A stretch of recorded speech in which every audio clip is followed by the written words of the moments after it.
नमस्कार दोस्तों, जय माता दी। अभी तक आप सभी देवी भागवत का महात्म्य और प्रथम स्कंध तक की कथा सुने थे। अब द्वितीय स्कंध की ओर चलते हैं। आप पूरी कथा चैनल के प्लेलिस्ट में जाकर सुन सकते हैं। आशा करते हैं आप सभी श्रोतागण भी इस देवी भागवत का लाभ उठाते होंगे। यदि आप इस चैनल पर पहली बार आए हैं तो चैनल को सब्सक्राइब करें, लाइक करें, शेयर करें और कमेंट में जय माता दी लिखना न भूलें। तो आइए चलते हैं अपनी मंजिल की ओर। अब तक प्रथम स्कंद का 20वां अध्याय हम सुने थे, जिसमें सत्यवती का राजा शांतनु से विवाह तथा 2 पुत्रों का जन्म, राजा शांतनु की मृत्यु, चित्रांगद का राजा बनना तथा उसकी मृत्यु, विचित्रवीर्य का काशी राज कन्याओं से विवाह और क्षय रोग से मृत्यु, व्यास जी द्वारा धृतराष्ट्र, पांडु और विदुर की उत्पत्ति। अब हम द्वितीय स्कंध में चलते हैं, जिसमें पहला अध्याय रहेगा और इसमें आप सुनेंगे ब्राह्मण के शाप से अद्रिका अप्सरा का मछली होना और उससे राजा मत्स्य तथा मत्स्यगंधा की उत्पत्ति।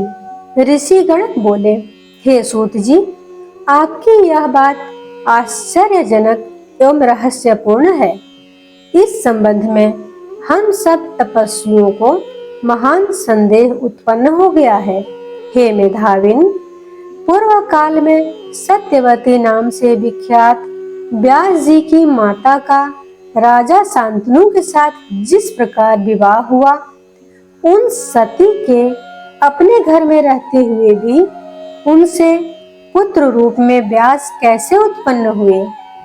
ऐसी सत्यवती का शांतनु ने पुनः वर्ण कैसे किया और उनसे 2 पुत्रों की उत्पत्ति कैसे हुई? हे सुब्रत, हे महाभाग, आप इस परम पावन कथा को विस्तार पूर्वक कहिए। आप व्यास जी तथा सत्यवती की उत्पत्ति का वर्णन कीजिए। हम सभी व्रतधारी ऋषि इस विषय में सुनने के लिए उत्सुक हैं। सूत जी बोले, मैं चतुर्वर्ग अर्थात धर्म, अर्थ, काम, मोक्ष प्रदान करने वाली परमा आदि शक्ति को प्रणाम करके यह शुभ पौराणिक कथा कहूँगा, जिनके विशिष्ट वाग्भव बीज मंत्र ऐंग का किसी भी बहाने से उच्चारण करते ही शाश्वती सिद्धि प्राप्त हो जाती है। उन इच्छित फल देने वाली भगवती का सभी लोगों को अपनी समस्त कामनाएं पूर्ण करने के लिए समर्पण भाव से सम्यक स्मरण करना चाहिए। उपरिचर नाम के एक सत्यवादी धर्मात्मा ब्राह्मण पूजक तथा श्रीमान राजा हुए, जो चेदी देश के शासक थे। उनकी तपस्या से संतुष्ट होकर देवराज इंद्र ने उन्हें प्रसन्न करने के लिए स्फटिक मणि का बना हुआ एक सुंदर तथा दिव्य विमान दिया। उस दिव्य विमान पर चढ़कर चेदी राज सर्वत्र विचरण करते थे। वे कभी भूमि पर न उतरने तथा पृथ्वी से ऊपर ही ऊपर चलने के कारण सभी लोगों में उपरिचर वसु के नाम से प्रसिद्ध हुए। वे राजा अत्यंत धर्मपरायण थे। उनकी धर्म पत्नी का नाम गिरिका था, जो रूपवती तथा सुंदरी थी। महाराज उपरिचर के 5 पुत्र हुए, जो बड़े महान एवं वीर एवं प्रतापी थे। यथा समय उन्होंने अपने राजकुमारों को अलग अलग देशों का राजा बना दिया। एक बार राजा वसु की पत्नी गिरिका ने ऋतु काल के स्नान से पवित्र होकर राजा से पुत्र प्राप्ति की कामना की। जिस समय वह प्रार्थना करने लगी, उसी समय उनके पितरों ने उन राजा से कहा, हे राजन, मृगों को मार लाओ।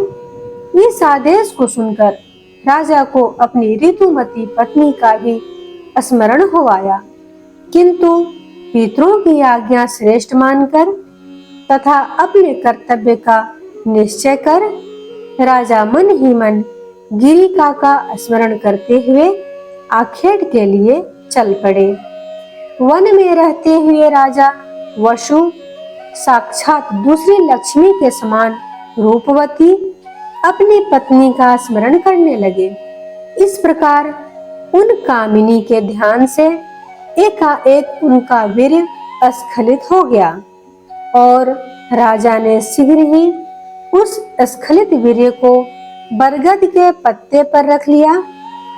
यह स्खलित तेज व्यर्थ न हो यह सोचकर तथा स्त्री का ऋतुकाल जानकर उन्होंने ऐसा निश्चय कर लिया कि मेरा तेज सर्वथा अमोघ है, इसमें संदेह नहीं है, अतः अवश्य ही इसे मैं रानी के पास भेज दूंगा।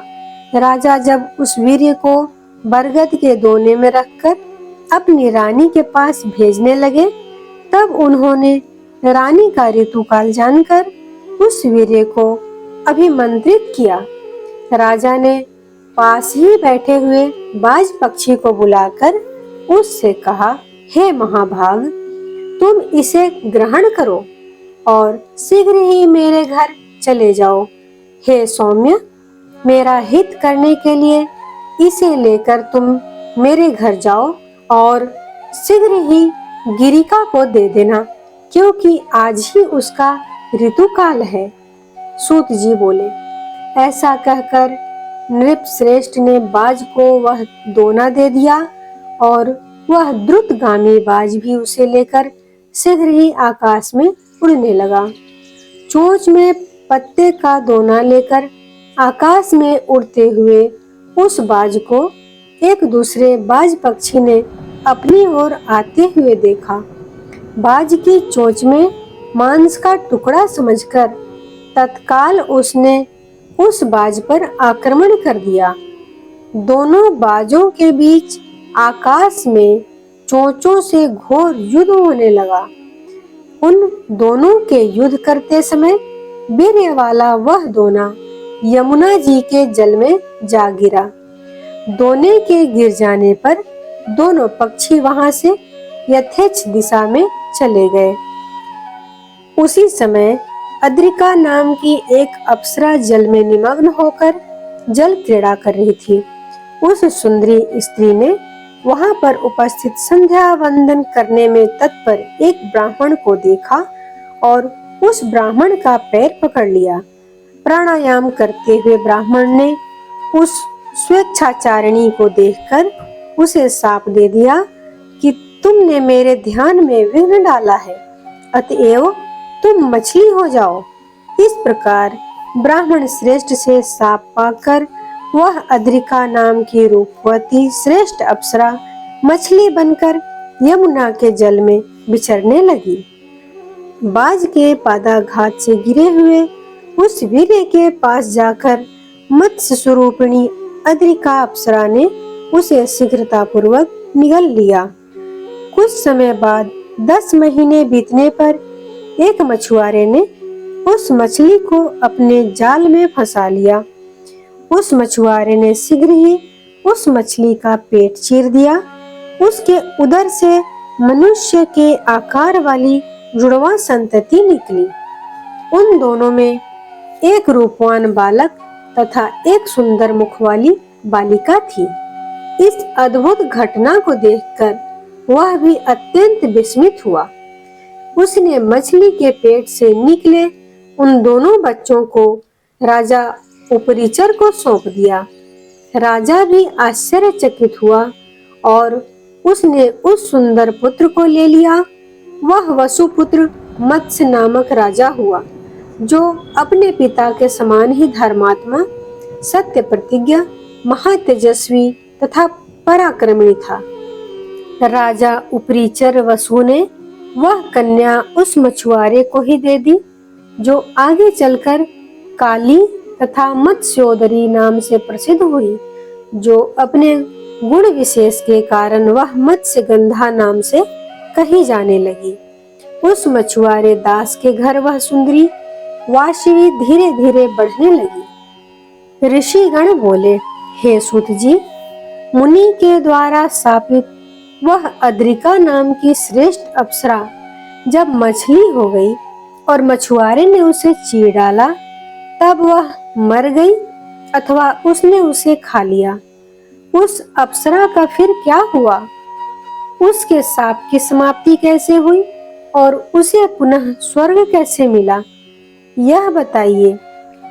सूत जी बोले, जब मुनि ने उसे शाप दिया तब वह विस्मित हो गई और दीनतापूर्वक रोती हुई उस ब्राह्मण की स्तुति करने लगी। दयालु ब्राह्मण ने उस रोती हुई स्त्री से कहा, हे कल्याणी, तुम शोक न करो, मैं तुम्हारे शाप के अंत का उपाय बताता हूँ। हे शुभे, मैंने क्रुद्ध होकर जो शाप दिया है उससे तुम मत्स्य योनि को प्राप्त होगी, किंतु तुम अपने उदर से एक युग्म मानव संतान उत्पन्न कर इस शाप से मुक्त हो जाओगी। उनके ऐसा कहने पर वह यमुना जल में मछली का शरीर पाकर तथा 2 संतानों को उत्पन्न करके मर गई और शाप से मुक्त हो गई।